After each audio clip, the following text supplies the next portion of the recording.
Franchise Secrets, Eric Von Horn.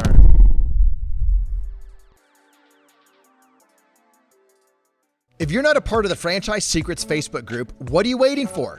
It's franchisesecrets.com/Facebook. I cannot believe how valuable this group turned out to be. When someone asks a question, the feedback is honest, authentic, very helpful, and it's from multiple perspectives. If you're not sure that you're getting the most accurate information about franchising, then check out the largest, most helpful Facebook group in all of franchising. Whether you're a Z, a Zor, a buyer, or investor, join our free Facebook group at franchisesecrets.com/Facebook. Welcome to the Franchise Secrets podcast. Eric here, and I am going at this one alone. I just got back from Poland. I was on the Ukraine-Poland border, multiple border points over the last week. And I learned a lot about networking, a lot about making connections, something that I'm pretty good at anyway. But I knew going into it, I needed to network and I needed to make some key connections, or my time was not going to be very valuable or as valuable as I wanted it to be when I arrived.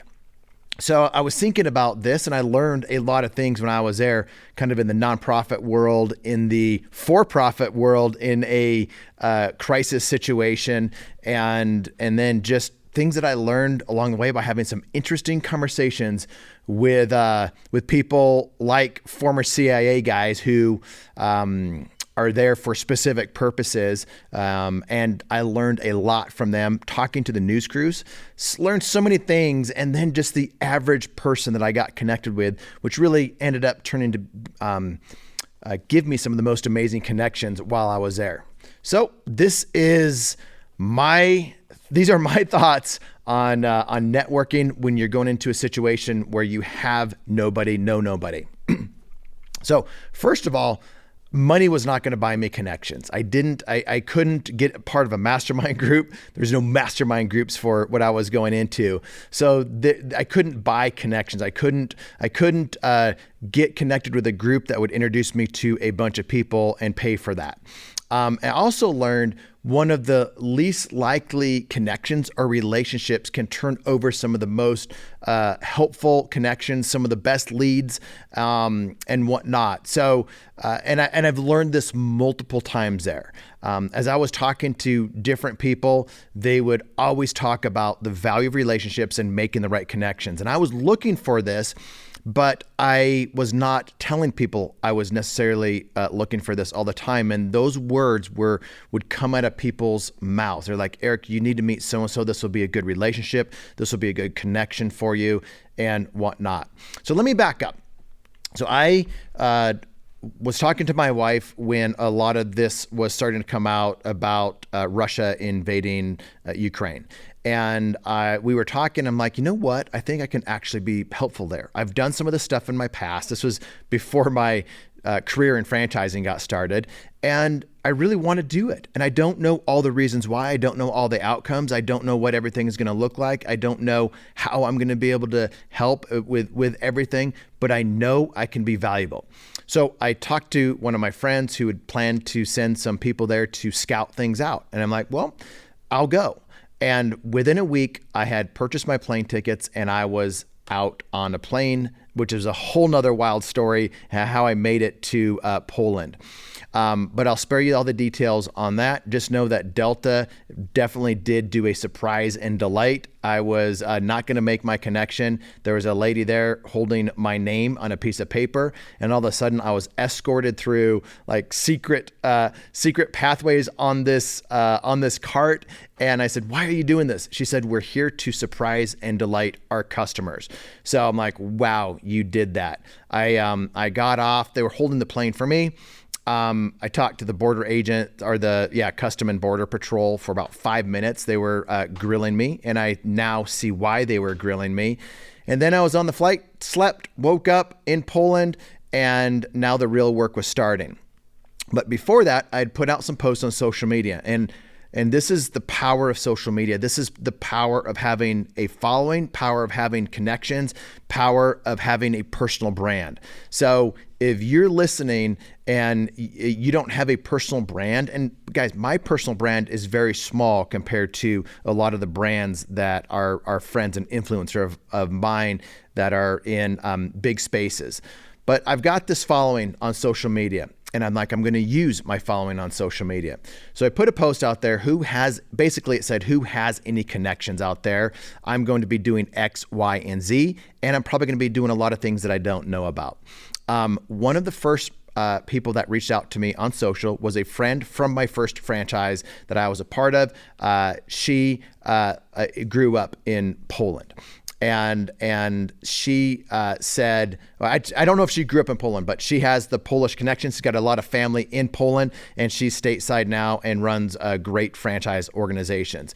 But she said, Eric, if things get hairy over there and you ever need a safe place to go, just know that my family is all over Poland, and you'll always have a safe place to go. So I just filed that away and I told my wife and my parents, I'm like, things get weird over there, which I don't anticipate. Just know that you can contact this person. I'm probably with a family member somewhere over there. But I'll tell you that this connection turned into some of the most amazing things that I was able to see while I was in Poland. And I'll get to that in a little bit. But it all came from a Facebook post.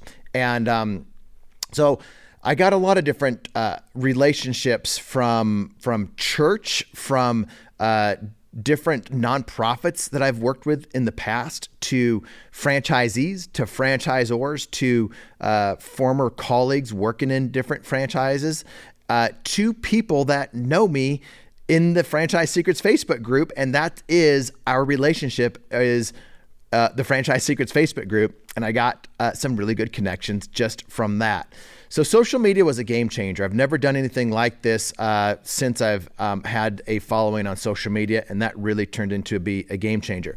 And I'll say this: if you if you're in the right groups, you're really one relationship away from anybody that you need at any point. And so you got to get yourself in the right rooms to be connected with the person that's connected to everybody. And I am that person for some people.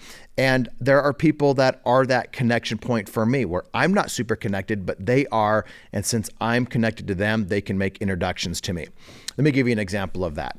And I'll come back to this in deeper. I talked to he must have been former CIA, had to have been former CIA. I saw him at the hotel lobby, and I saw him talking to the waitress, the server, and said, "Do you know anybody that can translate?" And I knew that she could. And so he's basically saying, "I'm going to hire you to do some translation for me." So I thought, here's a guy that knows, like, if we're in the business looking for good, if we were in the States looking for a good employee that was customer service focused, we'd be looking, we'd do that with waitresses and servers and waiters. We find them and we actually employ them because we've seen how good they are. So anyway, he did that. I took notice of that. I went over to him after that and I said, "Hey, I notice you're American. What are you doing here?" And immediately you could just see how he was CIA or military. He's like, "Who are you? Who are you?" And I was taken off guard, but he, it was a really interesting first 3-minute conversation that ended up in him giving me his business card. And he said, "Hey, first of all, trust no one here. Like, anything that you see going on in this lobby," he's like, "there's more going on than you know." And he wasn't talking about some weird type of stuff. He was saying, like, there are people in this lobby or around us that are working for the government. They're news crews. There are people that are wanting to do bad things in a bad situation. And there are people that are volunteers just doing good things like I was. And there are people here to make money. And then he went into, he said he's been all over into all of these different war situations. And he's like, people are here to make money. And that was I learned so much from that 3-minute conversation that turned into an hour-long conversation with this guy after we built a little bit of trust. And I cannot tell you how much I've learned from this guy. But he said, trust no one. which meant himself. Like I didn't trust him and I still don't trust him. But this is what I did with that information. He's like, hey, email me here and I want to vet you out to make sure that you are not one of the bad guys. And bad guys meaning you are trying to get into Ukraine to help the enemy, or you are a bad person in Poland right now, are working to try to traffic children, trying to traffic women out of there. And that's absolutely happening. And I think I met someone that was trying to do that. And you just have to trust no one. You can't believe everything they say, and you've got to vet them out. So I really took that to heart and did a lot of vetting. And I actually sent his name and contact information to a couple Navy SEALs that have operations that they run in different parts of the world, and to vet him out. And I got some just different feedback. So anyway, the point of that is, if you do have a relationship that you are wanting to having trust with, you need to vet them out, and it's okay to vet them out. Later in the conversation, I said, he's like, how do you want my help, and how can I help you?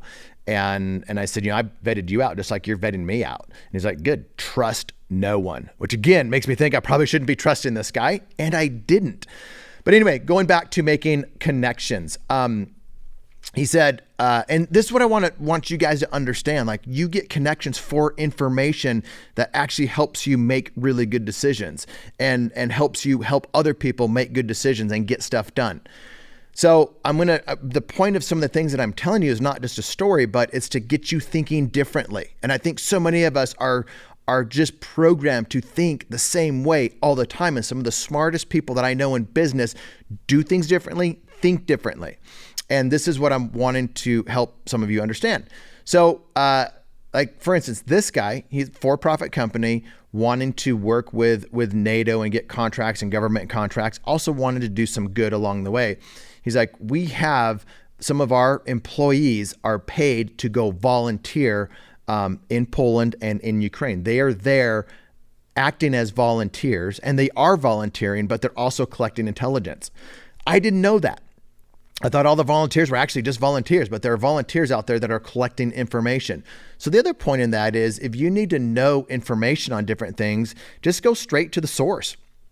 Go collect intelligence by going, if it's site selection, just go to the neighboring locations, ask how their business is doing, what they think about the landlord, and all of those kind of things. I've done so much of that in my past, but if you need to learn things, go to the people on the ground and learn from them. So what he does with that is he has volunteers, paid volunteers are on his payroll that are volunteering on the border to start to learn things from people that don't even know that they're there to learn things. So you're able to gather information while helping. So that's one of the things that I learned from this guy. So let me shift gears a little bit and talk about social media again. That one post that I did made me all kinds of new friends.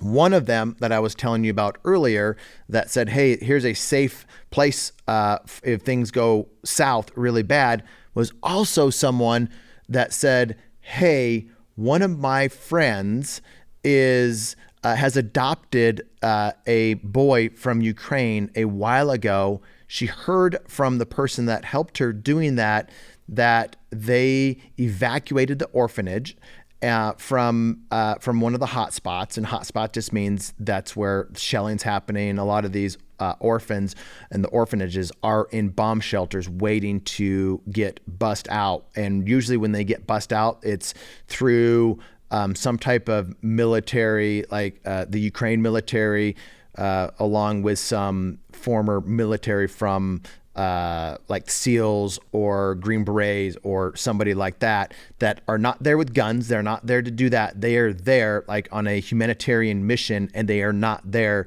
ready to fight. They are there using their experience and their knowledge to be able to get these kids out in a safe way.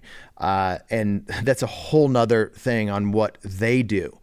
They, again, from a networking standpoint, they've got to have intel with government officials, U.S., They need to have intel with what's going on the Russian side and what's going in on the Ukraine side to be able to know when to evacuate these kids. And they said, there's usually a 48-hour window that they get word that there's basically like a ceasefire. He's like, that 48-hour window usually turns into 45 minutes, and you never know when it's going to be. So you just got to be ready to go. And they evacuate a lot of these kids trying to do that. And they have a lot of false starts, meaning they get ready to evacuate and then they have to pull back because there's too much shelling and whatnot. And then they have to wait again. But the point of that is, guys, this is networking. They are relying on information and people on the ground to help them do their job, which is to get kids out of dangerous situations. And not only that, there's a lot that happens on the back end to make sure that these kids are safe from the bad people that are trying to do harmful things to them. And when you think about that, those are the traffickers that are absolutely out there that are ready to take advantage. So it's not just getting them out of dangerous situations with war, it's keeping them away from bad people once they get out. And there's a whole process for that. But again, it's this vast network. So if I want to help people, I need to get tied in that network, and that's exactly what I did. So back to this person that said, hey, my friend in the that adopted from this orphanage, they have gotten out of Ukraine, and now they have 60 orphans that are ages 6 to 16 that are now in a nice, safe place in Poland that need some supplies. And by the way, they trust nobody, not the kids, the director of that one. And it was really just an acting director because she really couldn't do, she was not the director, but she found herself in that position. So I was able to get a bunch of clothes over there and supplies to them. And then not only that, the connection there informed me that she's connected with a lot of other orphanages that are trying to evacuate. So I found myself in this role of networking on the ground, not even knowing it was going to be doing this type of thing, but my connections really were helping orphans get out of Ukraine, and then once they are in Poland, helping them through legal and just practical ways to help them as they're on this journey to the unknown. So I was able to get them the supplies and learn about others that are still in Ukraine, and it's all because of my connections. And I'm just the middle guy. I'm one little person in this vast network of people trying to help all of this. So that is social media is really what helped me get connected to a lot of these different people. Even the social media is what helped me get connected with the orphanage that I was able to go help, and orphanages inside of Ukraine today, as I record this today. For me to really be effective taking those supplies and learning about their journey, I needed a Russian a Ukraine translator or a Russian translator. So I went out there and I said, hey, I need a translator. And one of the first, back into my old podcast, Franchise Story podcast, one of my first guests there said, Eric, I've got the connection for you, within minutes of me posting that. And that's who I took with me. And she was a refugee herself. She evacuated herself. And so here we were taking all these supplies, and I learned so much from her. And then, and it was because of her that I was able to have conversations with the director of that orphanage and be able to go in to see the kids, look at them, watch them, and have conversations with the director, because she had the trust that, because she was a former orphan herself, she spoke the language, and so she was able to open up that door to be able to have a productive conversation once I got there. So here's some other things. Sometimes you just have to get boots on the ground to know what to do. And you need to know that you're there for connections, and you're not just there to help. So like I could have gone this whole trip and but I could have handed out soup, handed out pizza, carried bags. I've done all of this stuff, or post updates on social media. And that's all the stuff that everybody saw. But what I was really there for was to build long-term relationships so I could help people once I got back to the States. So, and that's exactly what I've been doing. One of the things that I did, I went to it's called, I can't remember the name of it. This thing was called Central Station. It was the main train station, the hub of all the refugees coming into Warsaw from other parts of Poland.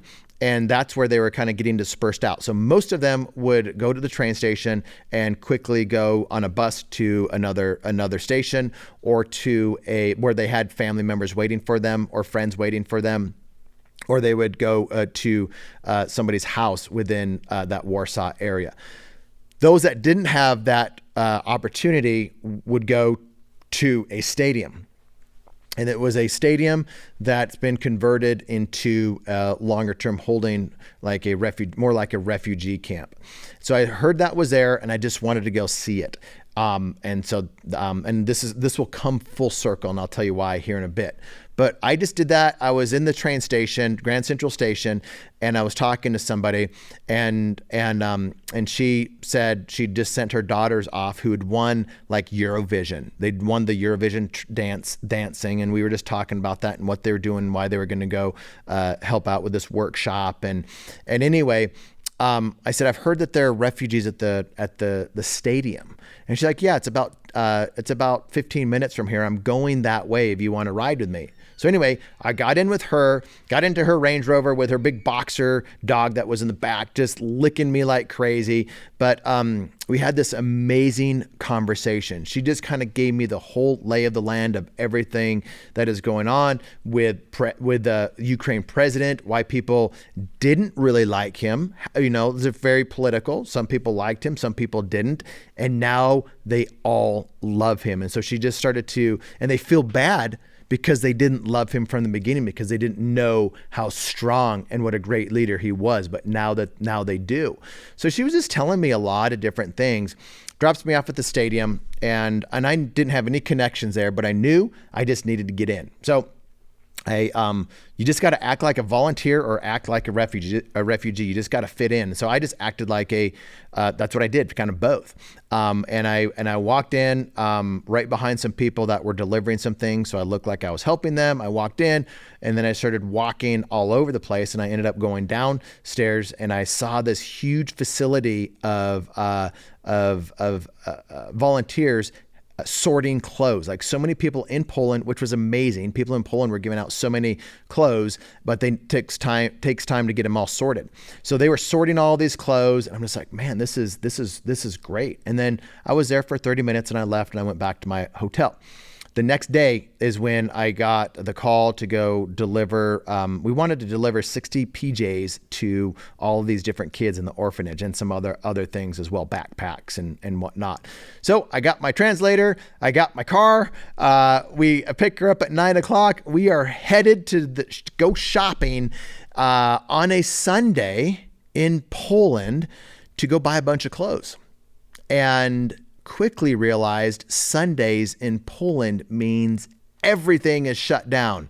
I'm like, you've got to be kidding me. What about the Walmart? What about the Target? What about the shopping mall? And we went we looked at all that. Everything was closed. So I said, last ditch effort, we're going to go to the stadium where they had all of these clothes. So I went in, and we ended up getting boxes and boxes of clothes. We got way more than what we would have been able to buy. So, and the volunteers there were just so happy to help. They're like, what are you doing? Where are you going? And then we had about 5 to 10 volunteers there. We gave them the list, and they were just going to get everything for us. And we left with a car full of stuff.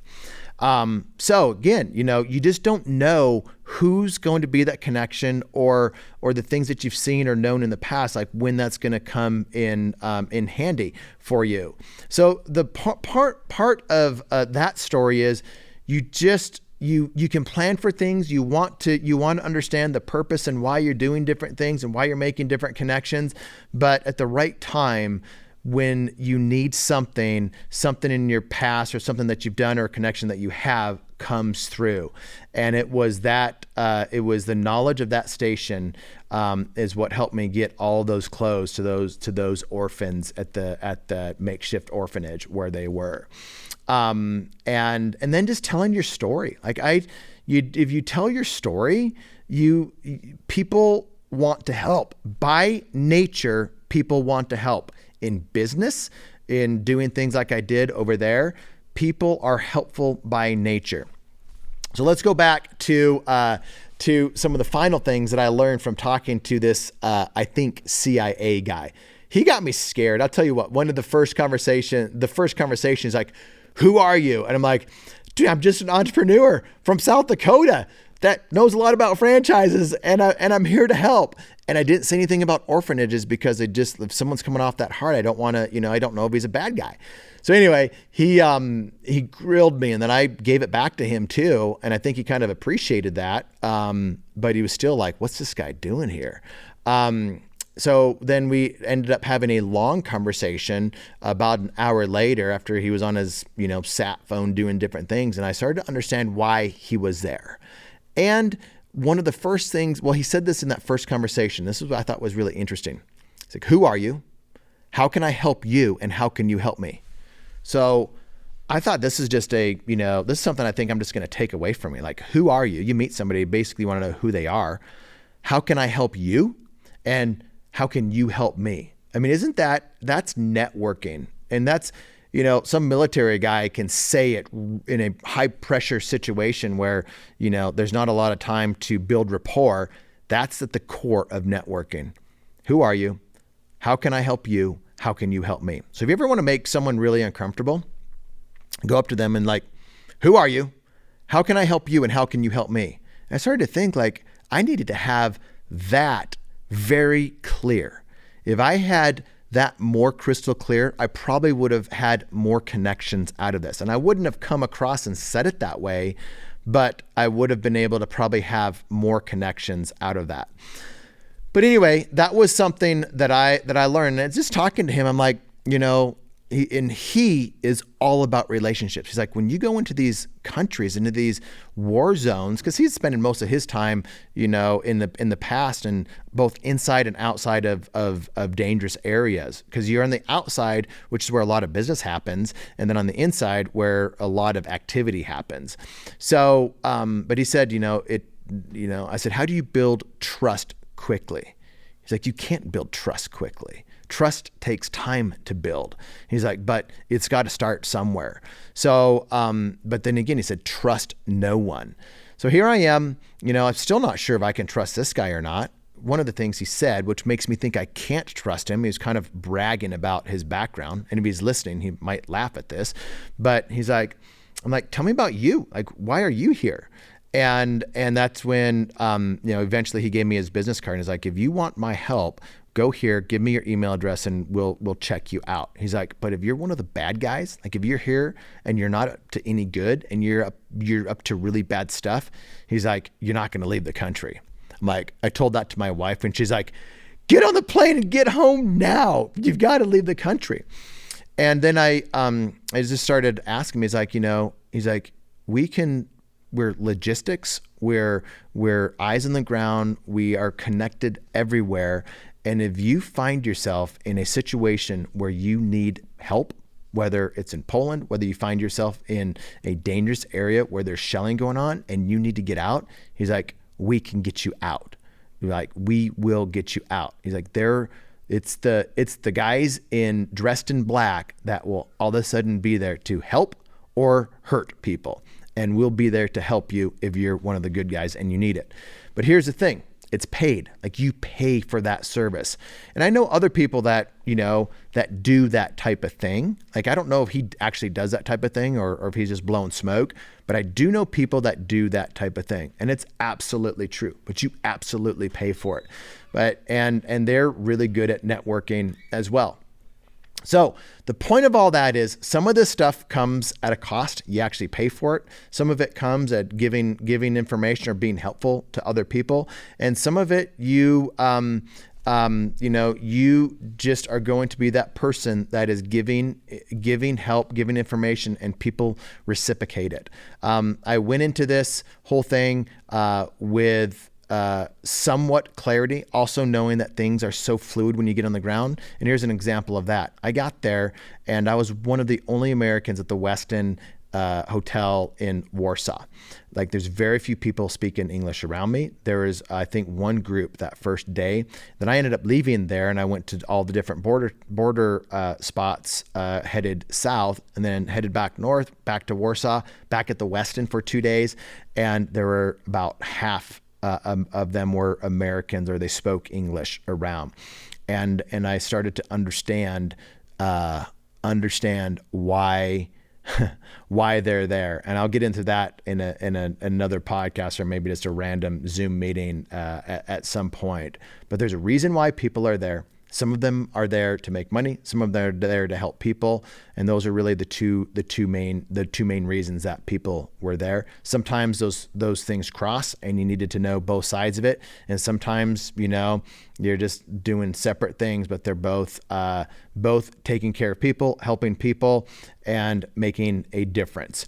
So anyway, that is my take on networking lessons from the Ukraine-Polish border. This is raw, guys. These are just me and my thoughts, kind of talking them out with you. If we were just having a conversation, you were asking me questions, these would be some of the things that would come out of my mouth. But I definitely learned the value of networking. I learned some things that I'm going to take with me as I continue to network with different people. Safety. Like, there are people that I got connected to there that I felt completely that they were my safety net. Like, people that are not friends of mine, but they're friends of friends. So if I ever got into a hairy situation, there would be help. And it's because of friends of friends. So get connected. I know this is outside of the franchising realm, but it's absolutely in the networking realm. And here's the point of that. I want you to be able to look at networking from a different angle, different perspective than you've looked at it in the past, because I was put in a position where I had to network differently than I've done it here stateside. And it helps me, look at things that I'm doing currently to network differently. So that's it. Another episode of the Franchise Secrets Podcast is done. Thanks for listening to this episode of the Franchise Secrets Podcast. Whether you're watching or listening, please make sure to subscribe to my YouTube channel and to whatever channel you're listening on. If you want my help with anything from buying a franchise to franchising your business, please visit franchisesecrets.com.